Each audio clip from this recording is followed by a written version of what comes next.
Hai anak-anak, apa kabar semuanya? Semoga semuanya kita dalam keadaan sehat-sehat ya. Walaupun anak-anak masih tetap berada di dalam rumah, kita tetap bersyukur oleh karena Tuhan masih memberikan kita kesehatan ya. Oleh karena situasi dan kondisi saat ini yang tidak memungkinkan kita untuk bertatap muka belajar di sekolah, tetapi tidak mengurangi semangat daripada anak-anak kami untuk belajar ya. Nah, pada pagi hari ini sebelum kita memulai pelajaran kita, ada baiknya kita mengawali membaca satu ayat Alkitab yang terdapat di dalam Matius 6 ayat 33. Tetapi carilah dahulu kerajaan Allah dan kebenarannya, maka semuanya itu akan ditambahkan kepada kamu. Ya. Nah, anak-anak, ayat ini menyatakan kepada kita bahwa kita harus mengutamakan Tuhan. Kita harus menyerahkan diri kita terlebih dahulu kepada Tuhan, baru kita mengawali aktivitas kita, ya. Nah, itulah sebabnya setiap hari kita diingatkan untuk membaca Alkitab atau follow the Bible, membaca renungan pagi setiap hari, dan juga berdoa, menyerahkan diri kita kepada Tuhan supaya Tuhan memberikan kepintaran kepada kita, memberikan kesehatan kepada kita. Nah, mari kita berdoa sebelum kita memulai pelajaran kita. Kita berdoa di dalam hati kita masing-masing. Berdoa dimulai. Amin. Terima kasih anak-anak. Semangat di dalam belajar ya. Mari kita buka buku kita. Kita akan belajar dari tema 1. Tema 1 tentang materi SBDP ya. Karena hari ini kita belajar pelajaran SBDP ya. Yang kita ambil dari buku tema 1. Nah, tema hari ini adalah belajar tentang gambar cerita ya. Gambar cerita. Apa sih itu gambar cerita? Gambar cerita adalah gambar yang menunjukkan kegiatan orang atau binatang dalam suatu peristiwa. Contoh gambar cerita adalah gambar ilustrasi. Gambar ilustrasi adalah gambar yang bertujuan memperjelas, memperindah, dan menerangkan dari sebuah cerita. Adapun ragam gambar ilustrasi itu antara lain ada cerita bergambar, ada komik, ada pamflet, ada cover, kartun, dan lain sebagainya. Ya. Langkah membuat gambar ilustrasi ada beberapa langkah. Yang pertama adalah membuat gagasan bersumber dari bacaan. Setelah menentukan gagasan, kita tentukan adegan apa yang akan digambar. Siapa sajakah tokohnya, bagaimana suasananya, serta media apa yang digunakan. Yang kedua adalah membuat sketsa. Ya, sketsa adalah rancangan gambar yang sesuai dengan gagasan. Membuat sketsa harus hati-hati. Perhatikan bagaimana tata letak dan ukuran objek yang digambar. Kemudian yang ketiga adalah setelah sketsa selesai dibuat, langkah terakhir adalah kamu dapat mewarnainya. Pewarnaan dapat dilakukan dengan 2 cara, yaitu memberi warna sesuai dengan aslinya, kemudian warnai sesuai dengan keinginan kita sendiri. Yang terakhir, untuk pewarnaan dapat menggunakan cat air, cat minyak, dan lain sebagainya. Ini adalah contohnya ya. Ini adalah gambar cat air. Kemudian gambar pewarna dan juga ada gambar pensil dan spidol. Inilah alat-alat yang biasa digunakan untuk mewarnai.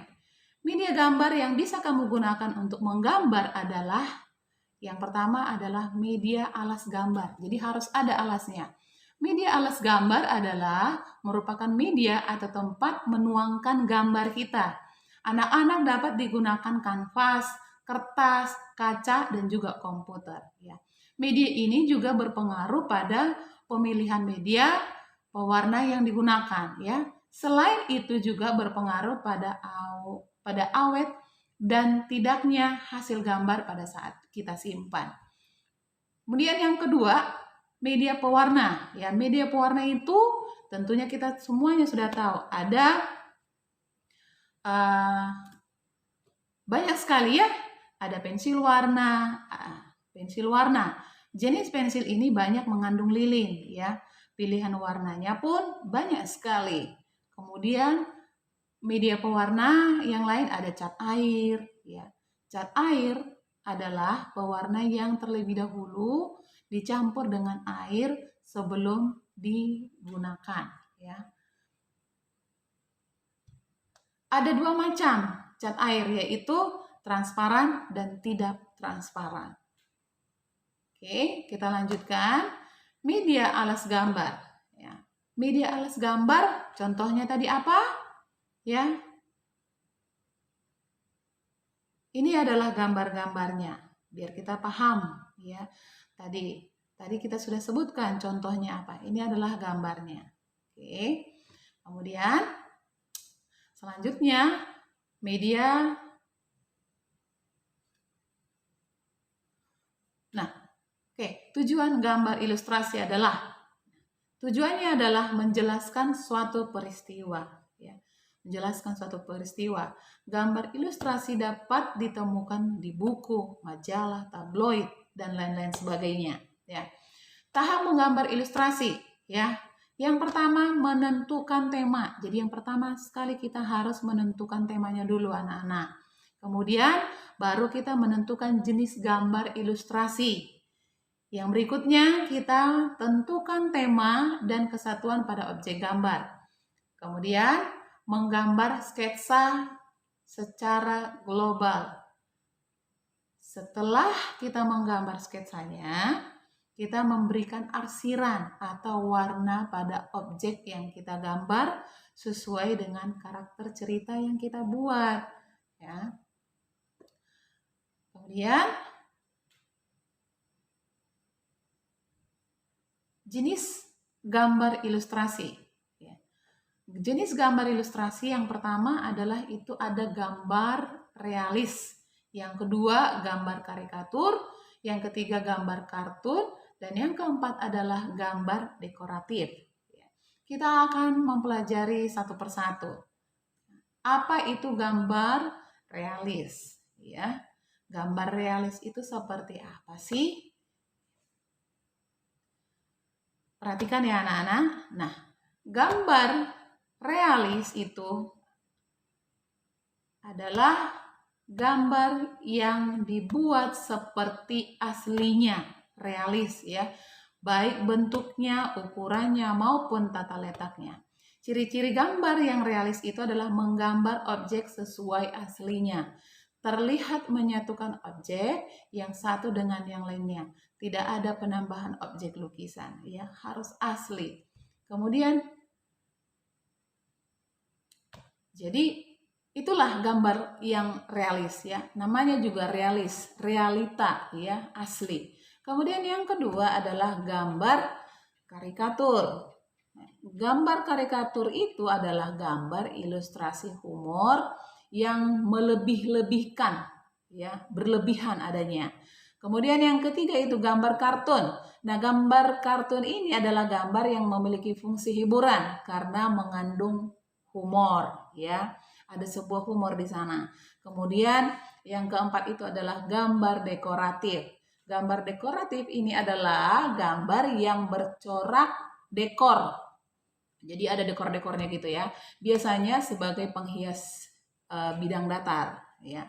Gambar dekorasi umumnya merupakan bentuk hewan ya, kemudian ada bentuk tumbuhan dan juga ada bentuk manusia. Itulah gambar dekorasi ya. Nah,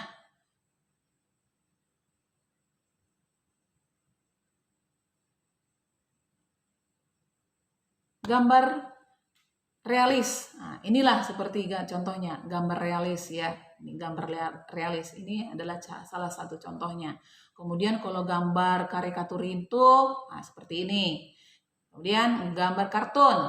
Ya, kita sering nonton gambar kartun. Kemudian gambar dekoratif ya, ada dekor-dekornya gitu ya. Nah, kemudian contoh gambar cerita tentang organ gerak hewan. Kamu bisa melihat contohnya di dalam buku kamu, di dalam buku tema itu ada contoh gambar cerita tentang organ, ya. Kemudian cover buku. Cover adalah bagian terluar dari sebuah buku, ya, dari sebuah buku.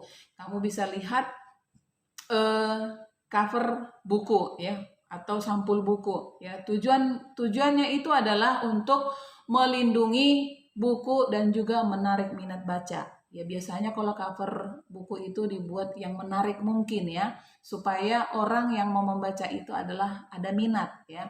Kemudian pada cover itu biasanya hanya berisi judul, kemudian ada nama pengarangnya, kemudian nama penerbitnya, dan cover itu berdasarkan tampilan, ya, berdasarkan tampilan yang dibagi dalam dua jenis, ya. Tampilannya ada dua jenis, ya, yang kita pelajari pada saat ini.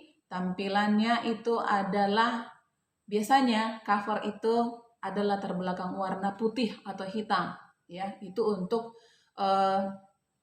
istirahat mata, ya. Artinya istirahat mata, putih atau hitam. Kemudian tampilan yang kedua itu adalah cover dengan latar belakang warna penuh atau colorful, ya. Biasanya kalau yang buku-buku pelajaran, ya, atau buku pelajaran yang lainnya seperti buku tema kamu itu adalah contohnya yang memiliki cover yang warnanya full, ya. Kemudian selanjutnya kita akan belajar tentang gerabah. Gerabah terbuat dari tanah liat. Jadi bahan dasarnya gerabah itu adalah tanah liat. Alat umum yang digunakan itu adalah cangkul, ya, bisa linggis, bisa ember, dan alat-alat yang lainnya. Proses pembuatan gerabah itu ada beberapa proses, ya. Dia mengalami beberapa proses supaya menghasilkan yang baik. Yang pertama itu adalah menyiapkan bahan berupa tanah liat, ya. Seperti yang bilang tadi itu bahan dasarnya itu adalah tanah liat. Kemudian proses yang kedua, proses pemilihan dan pengambilan tanah liat. Yang ketiga adalah proses pengolahan tanah liat yang dicampur dengan air supaya bisa diolah dicampur dengan air sedikit. Kemudian yang keempat adalah proses pembentukan tanah liat. Yang kelima, proses penjemuran gerabah, dan yang keenam adalah proses pembakaran gerabah. Setelah itu baru adakan finishing, ya. Finishing itu. Contoh gerabah, inilah contoh gerabah, ya. Contoh gerabah itu bisa seperti kendi, ya. Apalagi? Nah, ini seperti contoh yang ini, ya. Tentunya kita semua pernah melihat, ya, contoh-contoh ini seperti hias-hiasan, ya. Oke, ada guci, ya, berbagai macam jenis yang dapat dibuat dari gerabah, ya. Sekian pelajaran kita pada pagi hari ini. Semoga kita dapat mengambil pelajaran yang bermakna yang kita pelajari pada pagi hari ini. Nanti akan ada soal yang kirimkan, nanti akan dikerjakan di rumah. Sekian, kiranya Tuhan memberkati kita. Sampai ketemu di pelajaran berikutnya. Hai, salam sehat. Tetap semangat.